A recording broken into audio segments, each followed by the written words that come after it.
Can bailiffs take a car on finance? It's a common question, and the answer is not as straightforward as you might think. The car isn't legally yours until you've made the final payment on the credit agreement, but the law isn't always clear-cut. That's why sometimes bailiffs still take a car on finance, even though it's not legally theirs to do so. But don't worry, I'll share with you everything you need to know about how to stop a bailiff from taking your car if it's on finance. It's important to understand that if you're still making payments for the car, you're not the legal owner of the vehicle. The car finance provider legally owns the car until the final payment's made by you. Once the final payment's made, the car becomes yours, or you may need to hand it back to the car finance company, depending on the agreement that you made. Can a bailiff take a car if it's not in your name? The answer is no. Bailiffs can only take things that belong to the person named on the debt. They can't take vehicles that belong to other people. However, that doesn't mean that they won't try to clamp and remove vehicles if they believe that they belong to the debtor. Therefore, it's important to have evidence that proves that you're not the owner of the vehicle, even if it's parked at your home. This is where having the proof at hand can save you time and prevent your finance car from being clamped. Prove your car's on finance by showing the car finance agreement documents and bank statements that show your car finance payments. If you can't find the initial agreement, you can also visit the HPI Check website, where you simply enter your registration number and use the results as proof. But what if you need to prove the car isn't yours?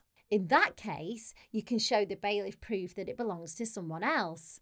Ask the owner to produce evidence such as their car finance agreements, proof of purchase, or any other documentation that shows that they own the vehicle. It's important to note that you don't have to open your door to bailiffs.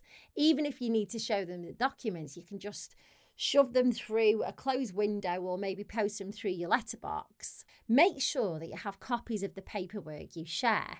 Alternatively, you can ask the bailiff to go and sit in the car and then go and visit them in their vehicle to show you documents. But remember, lock and close all windows when you're leaving the home if you choose to do this. As the car doesn't belong to you, a bailiff shouldn't clamp the car, but if they do, you've got 2 hours to show evidence that proves the car isn't yours.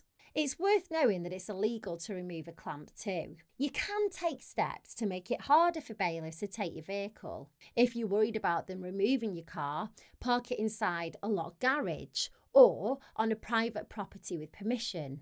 Don't park it on a public street, as bailiffs can take it from there. If your car's essential for work and worth less than £1,350, bailiffs can't take it. Prepare for a bailiff visit by gathering evidence and learning more about their powers and limitations. One important caveat to all of this is that bailiffs can clamp your car if the debt you owe is secured against the car, which normally means you haven't kept up with your finance payments and the company wants to retrieve the car from you. If you feel overwhelmed with your debts and you're struggling financially, you could also look into debt solutions.